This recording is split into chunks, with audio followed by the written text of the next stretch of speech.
Episode 3. The Haunting of the Eerie Attic. In the quaint town of Crestwood, Detective Anderson found himself immersed in a perplexing case. Newlyweds Kathy and Mike had moved into a charming house, only to be met with a series of disturbing events that defied explanation. As he delved deeper into the investigation, a chilling story emerged, one that would forever change the way he viewed the supernatural. It all began with the move to their new home. Kathy and Mike, a couple seeking a fresh start, found themselves entangled in a web of mystery. The neighbors, a reclusive bunch, barely acknowledged their presence, offering only uneasy glances from behind closed doors.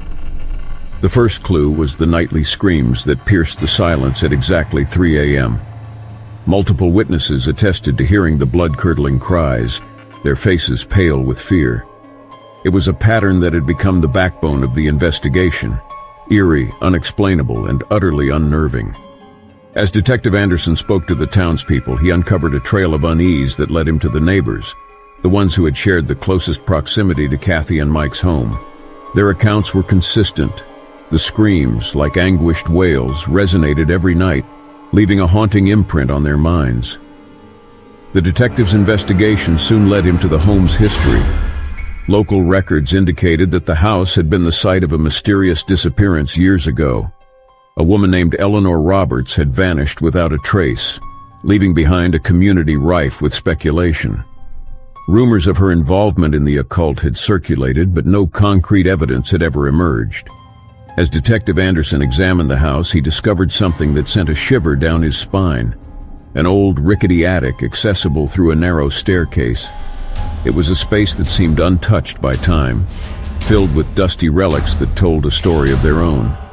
Among them, he stumbled upon a worn-out journal, the key to unlocking the house's chilling secrets.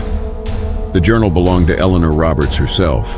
Its pages contained cryptic entries, describing her descent into the world of the occult. She spoke of forbidden rituals, a desperate desire for power, and a hunger for control that consumed her. The detective's skepticism clashed with the undeniable unease that washed over him as he read her words.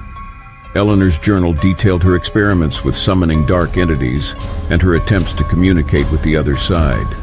The journal's last pages, filled with frantic scribbles, hinted at a sinister presence that had begun to encroach upon her sanity. Among the disjointed scribbles, one recurring theme stood out: the torment she suffered at the hands of the very forces she sought to harness.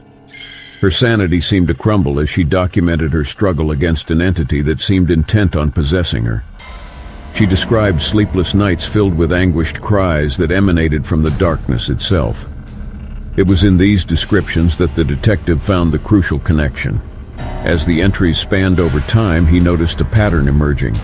The timing of Eleanor's torment coincided with the screams that Kathy and Mike heard at precisely 3 a.m. It became clear that the spectral cries haunting the newlyweds were not random or coincidental. They were a manifestation of Eleanor's anguish echoing across the years. One fateful night, Detective Anderson decided to confront the attic. Armed with the knowledge from the journal, he ascended the narrow staircase, a lantern casting eerie shadows on the walls. The attic greeted him with an unsettling stillness, a silence that seemed to hold its breath. His attention was drawn to a corner where a peculiar symbol had been etched onto the floor. The air grew thick with tension, and the detective's heart pounded as he recited the incantation he had discovered in Eleanor's journal. He felt a chill in the air, a presence that seemed to watch and wait. Suddenly, the room erupted with a gust of wind, extinguishing the lantern's flame. In the darkness, the attic seemed to come alive with whispered voices and ghostly figures. A sensation of being watched sent shivers down the detective's spine, as if the very walls held the memories of Eleanor's torment. With a burst of determination, Detective Anderson relit the lantern. As the flame flickered to life, he found himself alone in the attic once more. The oppressive presence had dissipated, leaving behind only an echo of the supernatural. The house, once a place of innocence and new beginnings for Kathy and Mike, now bore the weight of a haunting history that transcended time. The detective had hoped that uncovering the truth behind the screams would provide closure, but it seemed that the attic's secrets were unwilling to yield to the light.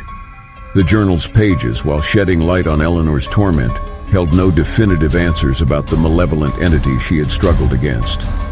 As Detective Anderson delved deeper into the historical records of Crestwood, he found little to corroborate Eleanor's existence beyond her journal. The townspeople's memories were hazy, their recollections faded like old photographs.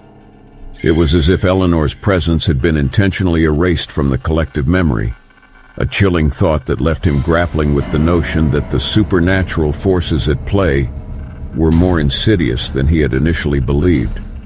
For Detective Anderson, the case of Kathy and Mike's haunted home became a haunting enigma that continued to occupy his thoughts.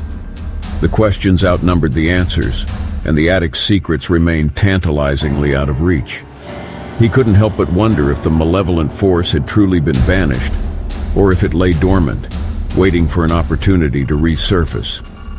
In the end, Detective Anderson's journey into the heart of the Eerie Attic had revealed a chilling truth. The line between the natural and the supernatural was a thin one, a realm where the past could bleed into the present, and the unexplainable could coexist with reality.